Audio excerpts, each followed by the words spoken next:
tema que eu vou falar é, na verdade, uma continuação da conferência que eu fiz no primeiro colóquio sobre ceticismo, que era a ficção de Deus e o Deus da ficção.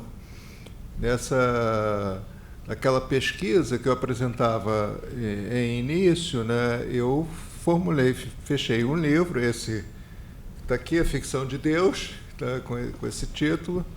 Tá, possivelmente tá, o meu último ensaio, não só porque é o último agora, mas o último ensaio, porque eu pretendo estar em processo de aposentadoria, me aposentar da universidade e da escrita ensaística, quer dizer, me fixar apenas na escrita de romance, na escrita ficcional, que é o meu sonho de criança, era sempre ser escritor de ficção. Tá? Então, aproveitar essa aposentadoria para isso.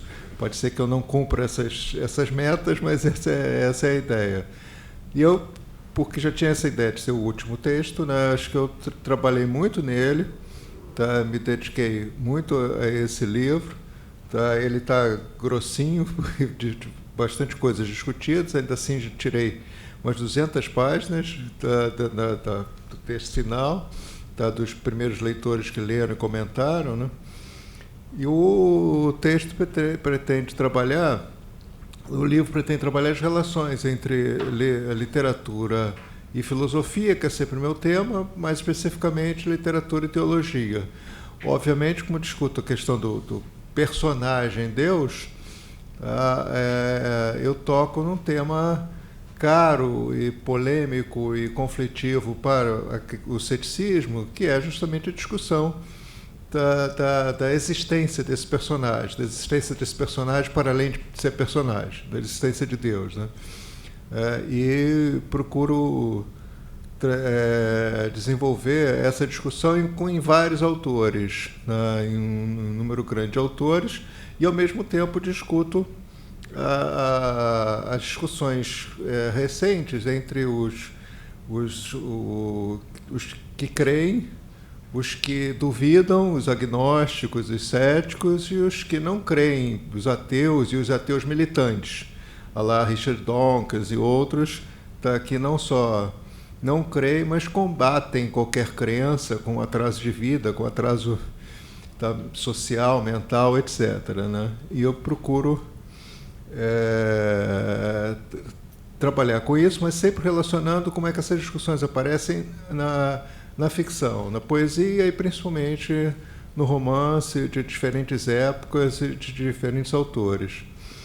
Eu hoje vou só ler nessa fala, vou ler o início do primeiro capítulo, que acho que as questões do ceticismo estão colocadas ali. Tá? E depois abro para outras perguntas e falo de outras coisas que tiverem interesse, né?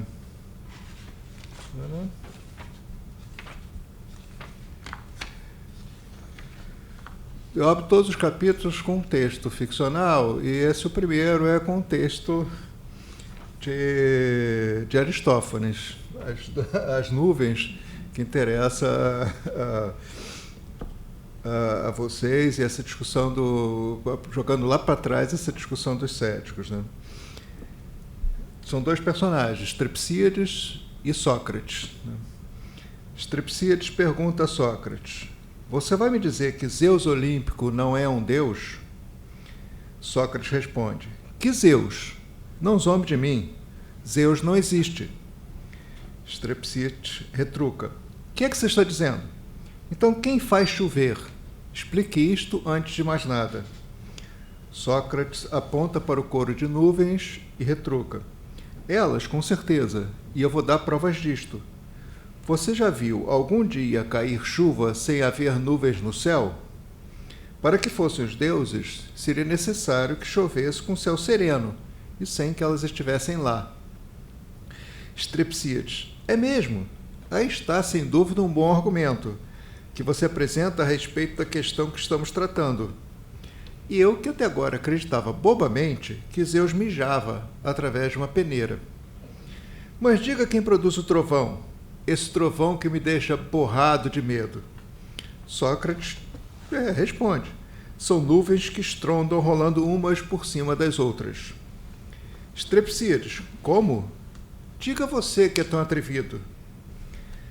Sócrates diz: quando elas são compelidas a mover-se cheias d'água, caindo pesadamente umas sobre as outras, rebentam estrondosamente. Mas quem, senão Zeus, diz Strepsíades, obriga as nuvens a se mexerem? Sócrates explica novamente: de modo nenhum, é um turbilhão etéreo que as move. Strepsíades, então, da última fala que eu selecionei. Turbilhão? Eu não sabia que Zeus não existe e que o turbilhão reina agora no lugar dele. O diálogo pertence à comédia As Nuvens de Aristófanes, representada pela primeira vez 423 anos antes de Cristo, ou antes da Era Comum. O diálogo é precioso como prova de que a dúvida sobre a existência dos deuses os persegue desde que eles foram criados. Aristófanes critica tanto os deuses quanto o próprio Sócrates, considerando o mestre dos sofistas que não se preocupava em encontrar a verdade, mas sim em vencer as discussões. Conta-se que essa comédia foi decisiva para condenar Sócrates à morte. Entretanto, a argumentação do personagem a favor da inexistência de Zeus é muito boa. Se Zeus fosse o responsável pelas chuvas, poderia fazer chover com céu claro. Poderia mijar através de uma peneira invisível, como diz de maneira impagável o interlocutor do filósofo, que deseja ser seu discípulo, mas acaba dispensado no decorrer da peça porque é muito burro. O complexo, mas natural movimento das nuvens é a causa das chuvas, sem que isso signifique que elas sejam agentes ou responsáveis pelas chuvas. Na sequência do diálogo, Strepsíades ainda pergunta pela causa do raio e por que, quando ele atinge a gente, mata alguns de nós e deixa outros vivos, embora chamuscados. O filósofo responde que os raios são simplesmente aleatórios, como aleatórias são a sua força e a sua letalidade. Ninguém atira os raios contra ninguém, muito menos um Zeus que não existe. Se os raios se destinam a matar os perjuros, por que tantos deles nunca são atingidos por um raio? Se os raios são lançados por um deus, por que ele os lança sobre o seu próprio templo, como aconteceu em Atenas, e sobre tantos carvalhos? Ou os carvalhos são culpados de alguma coisa, ou Zeus tem péssima pontaria, ou Zeus não existe. Logo, não joga raios contra nada nem ninguém. Por isso Sócrates pergunta explicitamente a Strepsíades: você é capaz, de agora em diante, de acreditar apenas em nossos deuses? O caos, as nuvens e a língua. Somente estes três e mais nenhum? A pergunta é moderníssima. Hume, Nietzsche, Wittgenstein, Flusser e tantos filósofos contemporâneos poderiam fazê-la com orgulho. Como disse Wilhelm Flusser no século XX, a língua cria a realidade, se só temos acesso à realidade através da linguagem. Logo, a língua é a deusa da criação. Como também aponta Miguel de Unamuno em O Sentimento Trágico da Vida, a língua, substância do pensamento, é um sistema de metáforas com base mítica e antropomórfica. Os três deuses de Sócrates são deuses metonímicos. O caos ou o turbilhão, representando as cognoscíveis forças primordiais. As nuvens, representando a natureza. E, finalmente, a língua, representando toda a cultura humana. Portanto, as representações que fazemos da realidade da nossa própria sociedade. Os três deuses de Sócrates ainda sofrem do nosso impulso irresistível de personalizar o mistério. Quando Strepsíades conclui que o turbilhão reina no lugar de Zeus, apenas troca o nome do seu Deus para continuar a personificá-lo e a animá-lo. Ora, insiste Unamuno, todos, ao passarmos de um Zeus qualquer a qualquer turbilhão, de Deus à matéria, por exemplo, fazemos o mesmo. Os três deuses metonímicos de Sócrates poderiam se juntar no Olimpo dos filósofos e constituir uma única deusa, a dúvida. Abel Silva, num poema, atrás para melhor definir o nosso Deus ocidental. Deus é dúvida, disse eu a um crente. Esbugalhou-se o coitado e respondeu assustado: esta certeza é o diabo. Abel Silva é ateu assumido, a ponto de intitular um dos seus livros com um poema ateu. No entanto, seu poema promove o diálogo entre o cético e o crente. O poeta não acredita em Deus, já sabemos, mas o poema o leva a assumir a perspectiva do cético. Por definição, o cético não pode ser nem ateu nem crente. Por definição, o cético põe em dúvida todas as afirmações dogmáticas, logo duvida tanto de quem diz que Deus existe, ou Zeus, quanto de quem diz que Deus não existe. Para o crente, a certeza do ateu é menos assustadora do que a dúvida do cético. Para o ateu, a certeza do crente também é menos assustadora do que a dúvida do cético. Um discorda da certeza do outro, mas a dúvida do cético obriga ambos a pensar, e então os assusta. Assustou muito antes a Augusto dos Anjos, como ele confessa no soneto apropriadamente intitulado Ceticismo. Desci um dia ao tenebroso abismo, onde a dúvida ergueu altar profano. Cansado de lutar no mundo insano, fraco que sou, volvi ao ceticismo. Da igreja, a grande mãe, o exorcismo terrível me feriu. E então, sereno, de joelho aos pés do Nazareno, baixo rezei em fundo misticismo. Ó Deus, eu creio em ti, mas me perdoa. Se esta dúvida cruel, qual me magoa, me torna ínfimo, desgraçado réu. Ah, entre o medo que o meu ser aterra, não sei se viva para morrer na terra, não sei se morra para viver no céu. Para o poeta, se Deus é pai, a igreja é a grande mãe. Ele precisa de um exorcismo para enfrentar o tenebroso abismo da dúvida. A questão que o atormenta é: passo a vida a pensar na vida para um dia morrer para sempre? Ou passo a vida a pensar na morte que um dia me levará a viver no céu para sempre? A dúvida se divide entre a consciência de ter nascido para morrer e o desejo absurdo, mas inextirpável, de ter nascido para viver para sempre no seio de Deus. Essa dúvida se torna diabólica. Aliás, a raiz comum das duas palavras, né? Diabo e Deus, é dois. Né? Essa dúvida convoca a cena do diabo. Por exemplo, o diabo encarnado no personagem Vlad, do conto de mesmo nome de Carlos Fuentes, que pergunta ao seu interlocutor antes de destruir sua família: será vida esta breve passagem, esta urgência entre o berço e a sepultura? A dúvida cética, em particular, se mostra a condição sem a qual não há ficção. Como só podemos perceber o mundo com os nossos sentidos limitados e a partir de uma única perspectiva, a nossa, não podemos apreender a verdade toda, mas apenas parte dela. Por isso, verdades do passado se tornam superstições para o presente, enquanto hábitos de uma cultura são vistos como abominações por outra cultura. O reconhecimento de limitação tão forte e extensa justifica a suspensão do juízo, a não muito popular époque que caracteriza a dúvida cética, como bem defende Nietzsche em O Anticristo. Que ninguém se deixe induzir em erro. Grandes espíritos são céticos.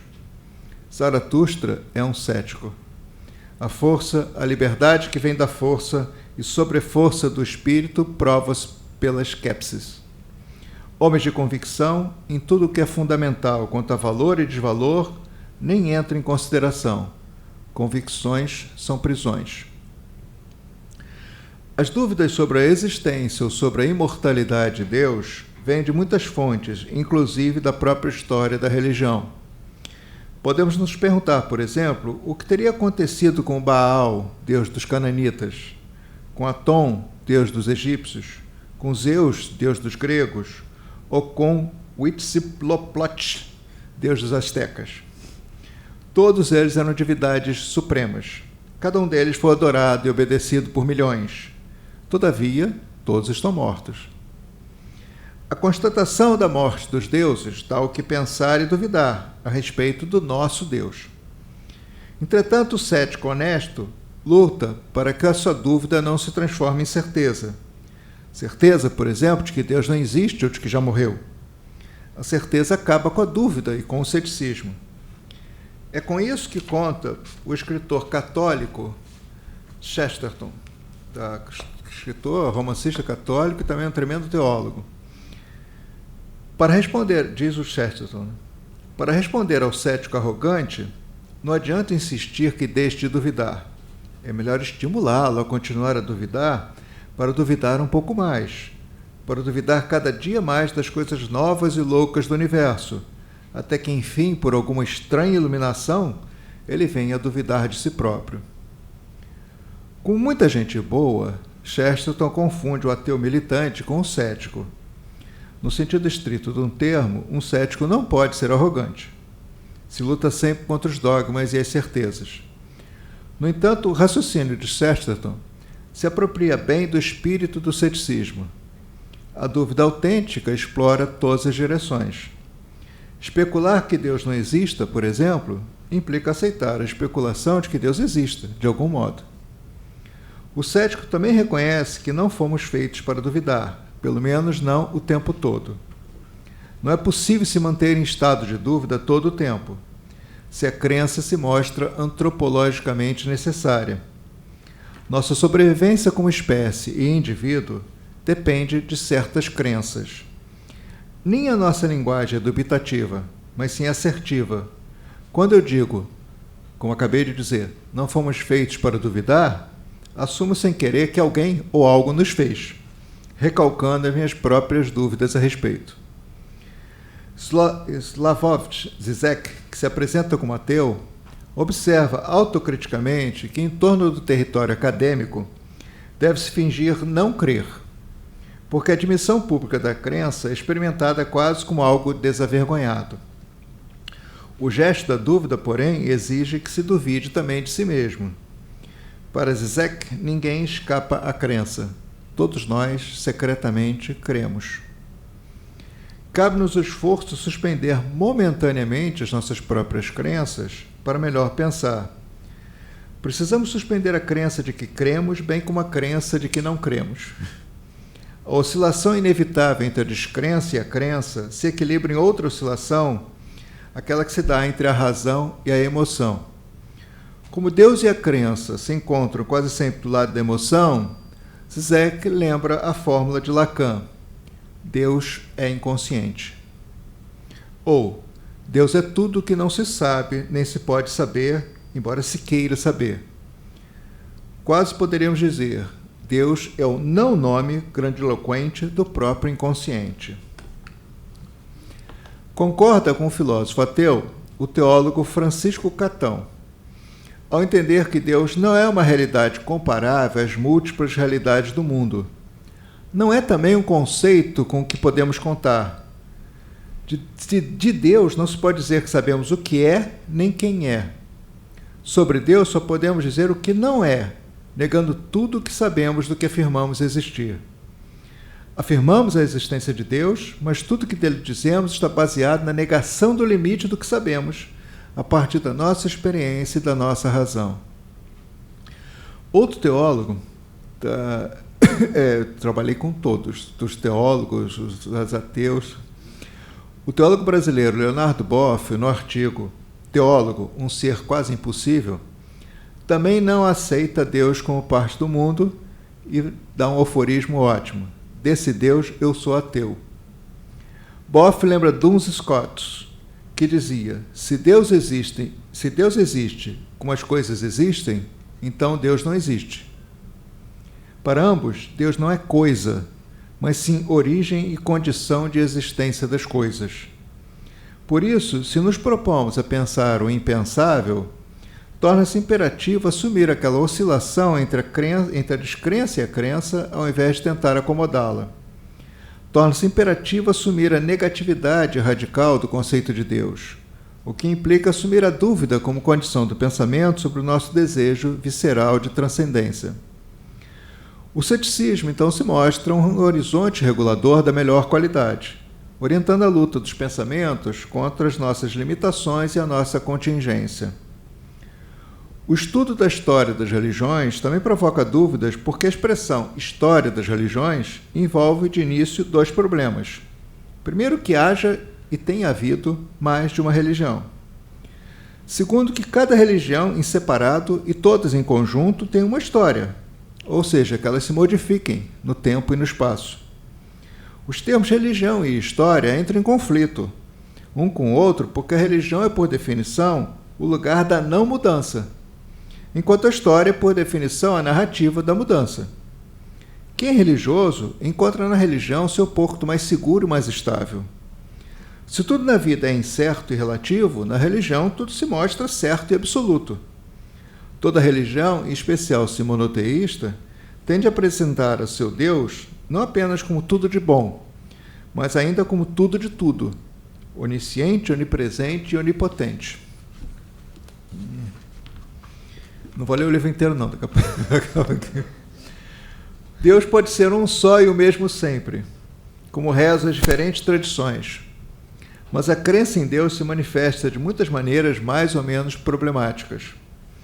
A emergência dos homens-bomba, e principalmente o atentado contra as Torres Gêmeas do World Trade Center em 11 de setembro de 2001, marca o recrudescimento da relação traumática entre religião e história, porque, de modo muito brusco, traz o transcendente de volta para o terreno duro da experiência humana no mundo. No pequeno artigo O Fator Deus, escrito em reação deprimida ao atentado em Nova York, o escritor José Saramago, conhecido pelo seu ateísmo militante, considera que Deus é inocente dessa violência. Em nome de Deus, permite e se justifica tudo, principalmente o pior, principalmente o mais horrendo e cruel. Mas Deus é inocente.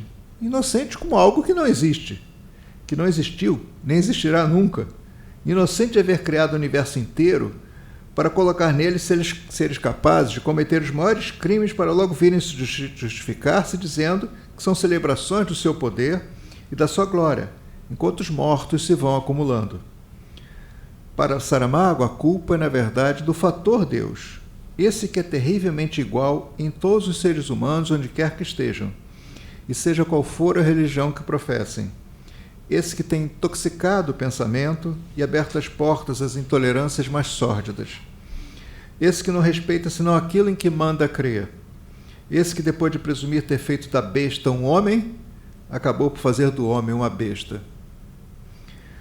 O escritor português faz parte do grupo daqueles que chamarei de ateus ferozes, o que explica seus termos muito fortes.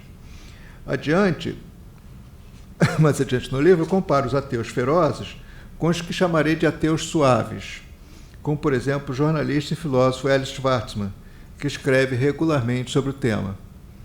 Desconfiando do fator Deus, isto é, da desresponsabilização humana promovida pela religião, Schwartzman, no artigo em que ele pergunta se a religião vai acabar, lembra que desde o século XVIII vinha crescendo entre os intelectuais e cientistas o consenso de que o mundo caminhava para menos religião, no limite para nenhuma religião.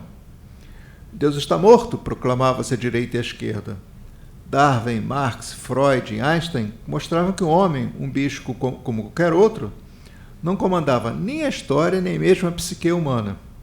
O próprio universo funcionava sem Deus, que enfim parecia se reduzir a uma simples metáfora. Grupos religiosos se retraíam. Nos Estados Unidos, evangélicos caíram no ostracismo após o fiasco do julgamento de John Scopes, em 1925, quando as ideias criacionistas foram humilhadas. Na Europa, ideologias fascistas e comunistas tomavam lugar das religiões tradicionais. Em 1966, a bem comportada revista Time estampava na capa a pergunta: Deus está morto? Em 1999, a Economist publicava em sua edição do milênio o Obituário de Deus. E é o último parágrafo que eu vou ler. Mas, novamente, Deus ressuscita. Quer na multiplicação exponencial das igrejas evangélicas, quer na forma de aviões de passageiros jogados contra arranha-céus americanos. O ateu Schwartzman é forçado a admitir que nós, os bem-pensantes, quebramos a cara. A religião se torna minoritária apenas em meia dúzia de países europeus, e não no mundo todo, como desejavam e previam os intelectuais. Mesmo nesses países, o aumento da imigração inverte o processo de secularização e provoca tensões culturais que têm o perverso efeito de tornar as minorias religiosas mais histriônicas e, por vezes, violentas.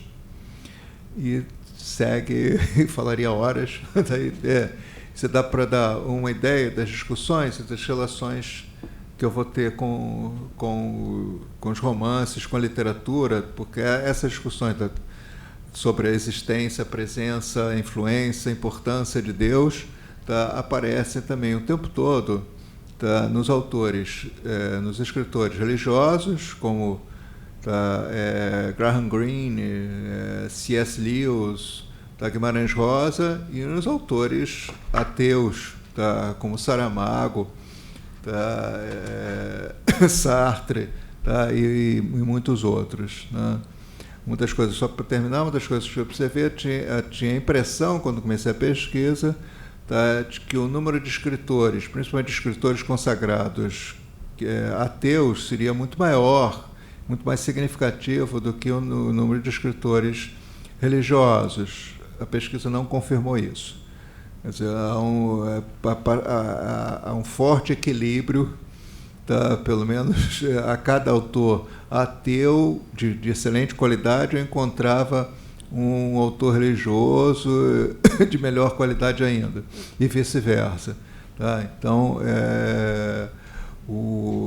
digamos, a diafonia ou a tensão se persistiu e persiste na produção literária, o que só mantém a necessidade da dúvida para a gente. Obrigado.